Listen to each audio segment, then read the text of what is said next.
Legend will tell you that Tuesday evening, March 18th, 1919, was one of the loudest and rowdiest nights in a city that promised to be loud and rowdy every night. The stories say that every saloon from St. Claude to Gerttown, from Bayou St. John to the Quarter, and across the river to Algiers was a drunken bacchanal. Neighbors boasted of the wild parties they threw that night.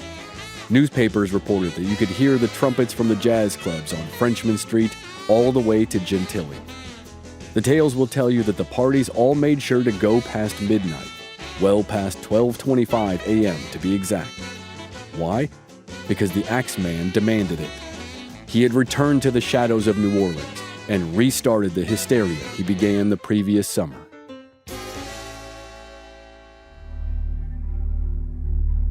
Mercifully, the Axeman had spared the city further corpses while it weathered a breakout of the influenza pandemic, celebrated the end of World War I, and lamented the dead.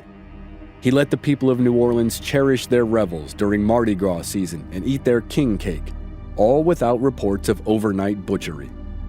But then the letter came. It was postmarked "From Hell" and mailed to the editor of the Times-Picayune newspaper. It read, "At 12:25 o'clock, earthly time, on next Tuesday night, I am going to pass over New Orleans. I'm going to make a little proposition. I am very fond of jazz music, and I swear by all the devils, every person shall be spared in whose house a jazz band is in full swing. One thing is certain, and that is, some of those persons who do not jazz it on Tuesday night will get the axe." The Times-Picayune ran the letter on the front page the day after it arrived.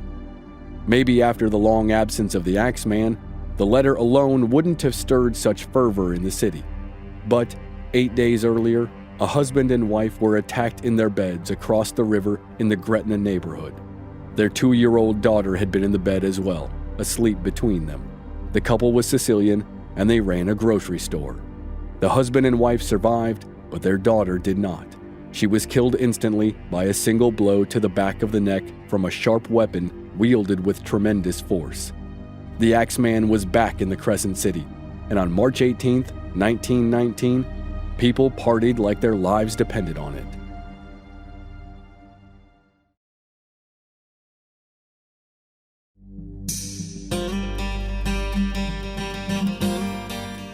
From Black Barrel Media, this is Infamous America. I'm your host, Chris Wimmer, and this season we're telling 4 infamous stories from New Orleans over the next 6 episodes. This is the second half of the tale of a killer who haunted the city in the first quarter of the 20th century. This is Episode 5, The Axeman of New Orleans, Part 2.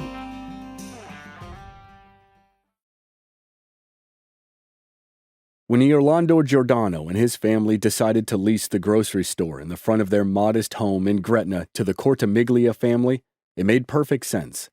Orlando was in his late 60s, and a lifetime of hard work had taken its toll. Neither he nor his wife had the strength and stamina to work long days behind the counters lifting, reaching, and scaling ladders. Their son Frank would have been a natural successor. He was physically impressive, standing over 6 feet tall and weighing nearly 275 pounds. He was affable, fastidious, and a good salesman. But he was young and ambitious and had his sights set on other prospects. By the spring of 1919, he already had experience in both real estate and insurance. He also wanted a family of his own. He was engaged to marry his girlfriend, Josie, on March 19th, St. Joseph's Day. When Charles and Rosie Cortimiglia, the Jordanos' next-door neighbors, showed an interest in taking over the store, Orlando was thrilled. The couple was sociable, well-respected in their community, and hardworking. Orlando felt they would be outstanding tenants, ones he would be happy to help through the growing pains of running a new business. The arrangement worked well, and the two families became even closer. Frank, who looked forward to children of his own, doted on the Cortimiglia's young daughter, Mary. He spoiled her with gifts and was always ready to babysit if the Cortimiglias had a need. But in December of 1918, Orlando Jordanos abruptly ended his agreement with Charles and Rosie and took back the grocery store. The Cortimiglias were livid. They felt Orlando's move was bad business, and they felt betrayed by their friends. And they didn't take the affront lying down. Charles built his own store nearby, and it was immediately successful, much to the displeasure of the Jordanos. In the Gretna neighborhood, the tension between the two families was well known in the spring of 1919, and it would be in the front of people's minds when the horror took place on March 9th. Around 3 a.m. that morning, a man crept into the Cortimiglia's backyard. At the back door, he carefully chiseled out the bottom wooden panel of the door. He woke no one in the house as he slipped inside. He entered the kitchen, clutching the family's axe. He didn't touch anything in the house. He wasn't there to rob them. The man found Charles and Rosie in their bed asleep, with their daughter Mary tucked between them. He viciously attacked them with the axe. A neighbor discovered the scene a few hours later, and her screams woke up the neighborhood. People ran toward the house. A few went inside and into the bedroom. One of them was Frank Giordano. Frank knelt by the bed next to Charles Cortimiglia. Charles was still breathing, but it was faint. He opened his eyes when Frank said his name. Charles begged for help. As Frank rose, determined to go get a doctor and find the Cortimiglia's kin, he saw little Mary, but he had to turn away quickly. He feared the little girl was already gone. Frank alerted a doctor. The man arrived a short time later and was able to stabilize Charles and Rosie so that they could be transported across the river to Charity Hospital. They both had fractured skulls and severe blood loss. Their conditions were critical, but they had a chance. Sadly, the doctor confirmed Frank's fears. They moved Mary's body off the bed and laid a clean white sheet over her. The police quickly found the murder weapon. It was crudely stashed under the back porch. The axe was covered in blood and hair. The mention of the axe and the brutal murder of a child rocked the normally quiet Gretna community. The news quickly reached the city of New Orleans and the desk of Police Superintendent Frank Mooney. He had been hounded by the press for not catching the presumed serial killer the previous year. It seemed like reporters were just starting to forget about the Axeman, but the grim details of this new attack would surely remind them.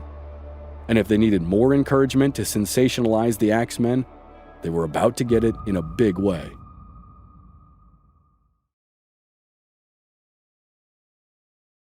What became known as the Axeman's Letter was published by the Times-Picayune on March 16, 1919. The letter was dated 3 days earlier. It was 478 words long, addressed to the editor and signed the Axeman, and it was postmarked from hell. The author claimed to be a demon, quote, the worst spirit that ever existed in either fact or the realm of fancy. He boasted that, at will, I could slay thousands of your best citizens. He mocked the audacity of the police to believe they could catch him, and he took pleasure in their failed efforts. When I see fit, he wrote, I shall come again and claim other victims. I shall leave no clue, except perhaps my bloody axe, besmeared with the blood and bloody brains of he whom I have sent below to keep me company. In the years to come, some scholars would question whether or not the person who penned the letter had anything to do with the Axeman attacks. But in 1919, there were many who took the letter seriously. Seriously enough that when the letter claimed that the Axeman would spare the city bloodshed on March 18th if jazz music could be heard everywhere in New Orleans, the city responded. Jazz blew loudly in homes and saloons and music halls, and the Axeman kept his word. If the letter writer was indeed the Axeman, and if detectives working on the cases had tried to profile the killer, the letter was revealing. The writer was educated. His writing showed at least a high school graduate's level of proficiency. He was worldly. He referenced Franz Joseph, who was the Emperor of Austria until his death in 1916. And the postmark, from hell, was almost certainly a reference to Jack the Ripper. The most famous and infamous murderer in Britain's history sent a letter purporting to be from hell to the head of a community watch group during his killing spree 30 years earlier. The Ripper, however, included a grisly token with his missive. a kidney from one of his victims. The Axeman's letter stirred the hysteria back up, and at least one savvy businessman sought to capitalize on it. Joseph John Davila was a musician who had a few songs that garnered national attention on the vaudeville circuit, including "Give Me Back My Husband, You've Had Him Too Long," which was sung by the legendary Sophie Tucker. After reading the Axeman's letter in the newspaper, Davila swiftly scored a jazz number entitled "The Mysterious Axeman's Jazz," with the subtitle, "Papa Don't Scare Me." As much as he tried, he was not able to get sheet music printed by March 18th. But when he did, it sold fast. Davila did so well with the song that some scholars have speculated that it was he who wrote the Axeman letter, and it had just been a ruse to promote his music. But if the Axeman was real and truly the author of the letter, he made good on his guarantee that he could not be caught. The police remained bewildered and without a suspect throughout the summer of 1919. But luckily, there were no new attacks to investigate. Maybe high summer heat in New Orleans was too much, even for a self-proclaimed demon. Regardless, the Axeman went dormant long enough for the authorities to think that maybe they were done with him. But they weren't. Though in the meantime, they had a suspect for the recent attack on the Cortamiglias.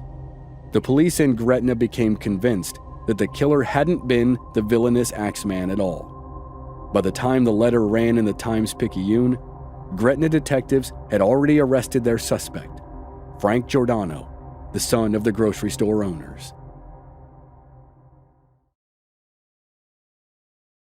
Although doctors at Charity Hospital privately believed the wounds to Charles and Rosie Cortamiglia would prove fatal, both survived the Axeman's attacks. Tragically, they awoke to news that probably made them wish they had not. Their daughter Mary was gone. The police questioned Charles several times, but the grieving father could only say that the attacker was big and that he was white. The fact that nothing was stolen made any investigator who didn't believe in the Axeman presume that the crime must have been personal, maybe revenge. If Gretna detectives canvassed the neighborhood, they would have discovered the bad blood that was thought to exist between the Cortamiglias and the Jordanos. Rosie Cortamiglia was also a grieving parent, obviously, and she was recovering from massive head trauma a few days after the attack when investigators began to question her. At first, her memory was even more vague than her husband's. Doctors urged the police to tread lightly, and they implored them to understand how fragile the minds of the Cortamiglias were. But police questioning of Rosie quickly began to look more like an interrogation. By the end of the week after the attack, the police claimed that Rosie accused Frank Giordano and his father for the attack. Frank Giordano was immediately arrested. He would end up sitting in a prison cell for the Feast of St. Joseph, the day he was supposed to be married. And not long after, his father Orlando joined him behind bars. They sat in prison for more than a month before being charged. On May 5th, they were both indicted for murder. If found guilty, they would be sentenced to death. When the trial began, the district attorney's case against the Jordanos was based largely on Rosie's statement and portraying the Jordanos as jealous and vengeful. They had statements from several people who claimed that both Frank and Orlando had threatened violence against the Cortamiglias. The statements were given to the jury, but none of the accusers were put on the witness stand. Rosie's testimony that it was Frank who wielded the axe was shredded by the defense on cross-examination. She appeared confused and contradicted herself. The doctor who signed for her release from Charity Hospital testified that there was no way she was in any condition to be questioned by the police when she finally accused Frank and Orlando. An expert in head trauma testified that the injuries Rosie sustained could cause delusions, make her paranoid, and make her vulnerable to suggestion and coercion. The Jordanos' attorney invoked the Axeman to defend his clients. He recounted the details of the Cortamiglia attack and how closely they resembled those from the unsolved attacks and murders that were attributed, by the press at the very least, to the Axeman. The defense called New Orleans Police Superintendent Frank Mooney to testify. Even though drawing attention to the elusive Axeman looked bad for Mooney, he had to admit there were striking similarities between the cases. In his mind, the culprit in the Cortimiglia attack was almost certainly the same person who was responsible for the attacks the previous year. And Mooney didn't believe that Frank Giordano or his elderly father were serial killers.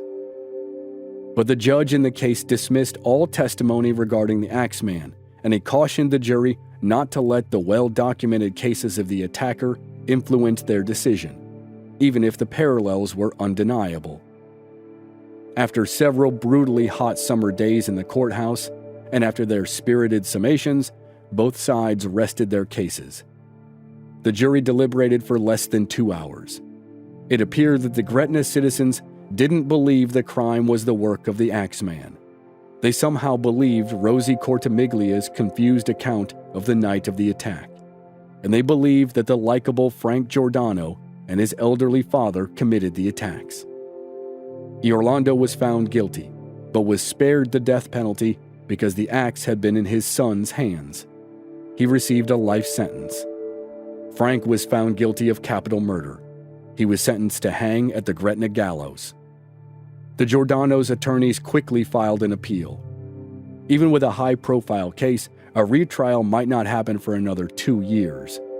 Some New Orleanians might have felt some comfort in believing that the Cortimiglia attack was carried out by someone they knew rather than a phantom psychopath. A few might even have believed that Frank Giordano was the elusive Axeman. But by the end of the summer, any sense of comfort and safety was gone. The Axeman was back on the streets of New Orleans. On August 3, 1919, Sarah Lauman's parents heard their daughter scream from her room down the hall. When they barged in, they found the 19-year-old in bed, with no clear physical signs of harm, but very shaken emotionally. She told them she woke up to see a man looming over her. Thankfully, when she screamed, he ran out of the room. It was only after she calmed down that she noticed that her head was throbbing. Her mother pulled back her hair to see a rapidly swelling bruise behind her ear. There was only a little blood, and later doctors would tell them that the wound and the bruise were minor and there was no damage to the skull. When Sarah spoke to the police, she described a man who was roughly 5 feet 8 inches tall with a dark complexion. That was similar but not identical to the description of the attacker given by Pauline Bruno almost exactly 1 year earlier. Pauline's uncle, Joe Romano, had been murdered by a man with an axe, and she had run out of her bedroom and confronted the attacker in the hallway. The Romano murder was the last in the first wave of the attacks. At the Lauman home, a weapon could not be found right away, but the family's axe was missing. Later, it was discovered down the street. It was dull and there was no blood on it, but the police were safe to assume it was used to strike Sarah. Even with some of the differences in the attacks, the press was quick to declare the Lauman attack the work of the Axeman. The Times-Picayune added Sarah Lauman's name to the list of crimes that it attributed to the mysterious killer. The list included Joe Romano, Joseph and Catherine Maggio, Louis Bessemer and his mistress Harriet Lowe, and 4 people who were attacked in 1911. Harriet Lowe confessed on her deathbed that Louis was her attacker. He was convicted of the murder, but he had recently won his appeal and his conviction was overturned. He left New Orleans permanently. The newspaper, which called the Giordano trial a sham, also listed the Cortimiglias as victims of the Axeman. Another alleged Axeman attack occurred just a week later, when an Italian grocer named Steve Bocca had his head slashed open by an intruder. Bocca survived but could remember nothing. The intruder had removed a door panel to gain entry and left behind a bloody axe on the kitchen floor. The Bocca attack was added to the list, although recent scholarly investigations have found no evidence that anyone named Steve Bocca was living in New Orleans at the time. One final and deadly attack was added to the legend of the Axeman just before Halloween.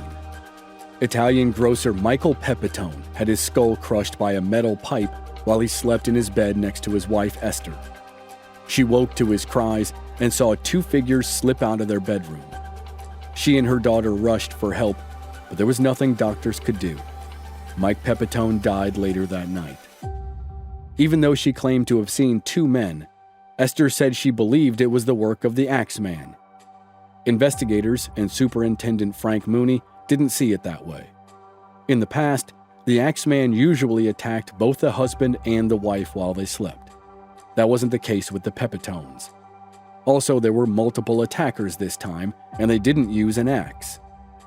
When it was discovered that the Pepitones were embroiled in a feud with another Italian family that stretched back a generation, the police believed the case was a personal vendetta, not the work of the mysterious killer. Predictably, the Times-Picayune told a different story. It spent column inches highlighting the similarities between the Pepitone murder and the Axeman's past attacks. The sensationalizing continued to promote the legend of the Axeman, and a newspaper's version of the Axeman story would be retold and embellished by writers for decades to come. But the well was about to run dry for the Times-Picayune. Yes, there was still the retrial of Frank and Orlando Giordano for the Cortimiglia attack, and a murder in Los Angeles that the paper claimed was related to the Axeman. But the murder of Mike Pepitone was the last attack attributed to the Axeman of New Orleans, and all of the attacks remain unsolved to this day.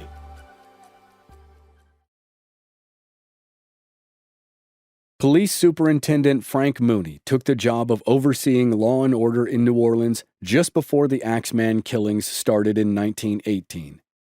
His short tenure as chief peacekeeper ended 2 years later, a little more than a year after the Axeman disappeared for good. It was a rough job, even without the chase for the ghost who became the city's most notorious killer. Crooked cops, a broken bureaucracy, and puppet politicians plagued his time in office. Mooney was a rule follower in a city made famous by its loose interpretation of the rules. He was relieved to hand over his badge, tip his hat, and return to the private sector. The retrial of Frank and Orlando Giordano kept the name of the Axeman in the papers, but merely as an aside. The father and son remained in prison for the rest of 1919 and most of 1920.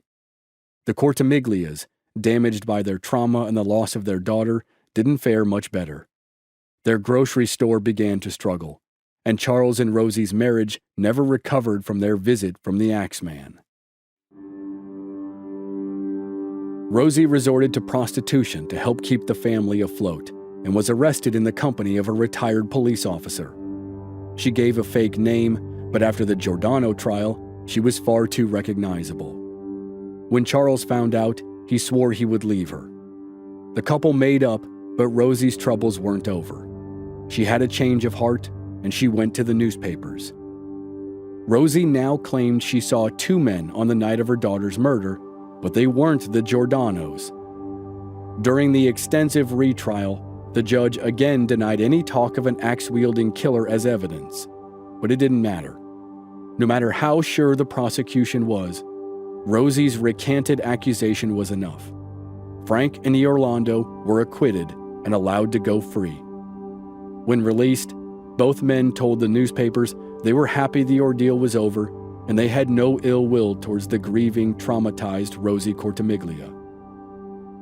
In Los Angeles, California, in late 1921, a woman named Esther Albano gunned down a man named Joseph Mumfree, who had blackmailed her family and killed her husband. Esther was extraordinarily unlucky. This was the second husband in 2 years who'd been murdered.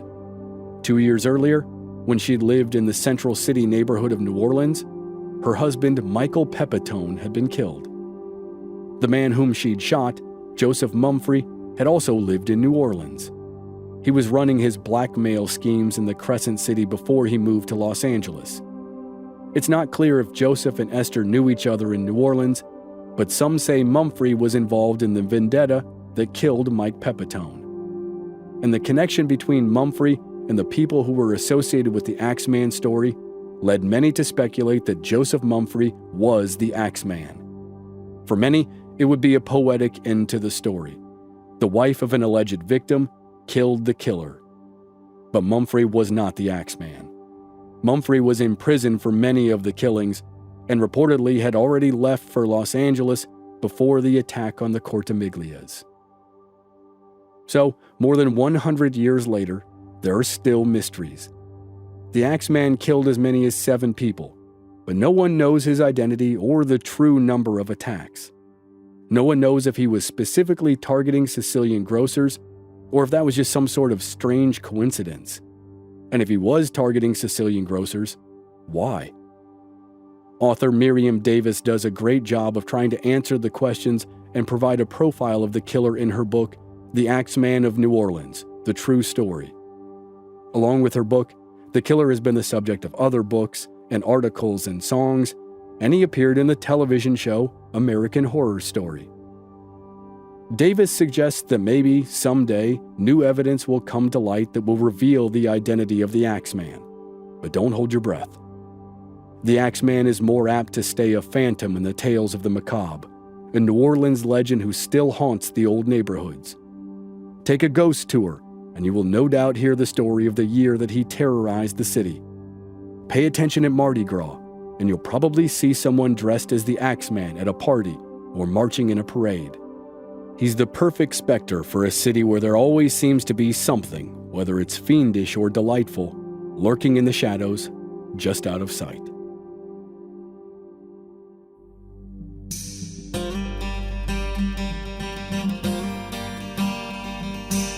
Next time on Infamous America, we wrap up this series of infamous stories about New Orleans with one last tale of intrigue and murder.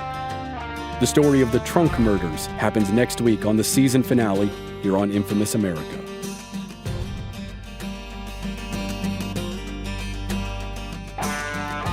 Members of our Black Barrel Plus program don't have to wait week to week. They receive the entire season to binge all at once with no commercials. Sign up now through the link in the show notes or on our website, blackbarrelmedia.com. Memberships begin at just $5 per month. This episode was researched and written by Jamie Lyko. Original music by Rob Valier. Copy editing by me, Chris Wimmer, and I'm your host and producer. Find us at our website, blackbarrelmedia.com, or on our social media channels. We're Black Barrel Media on Facebook and Instagram, and B Barrel Media on Twitter. And you can stream all our episodes on YouTube. Just search for Infamous America Podcast. This show is part of the Airwave Media Podcast Network. Please visit airwavemedia.com to check out other great podcasts like Ben Franklin's World, History of the Great War, and many more. Thanks for listening.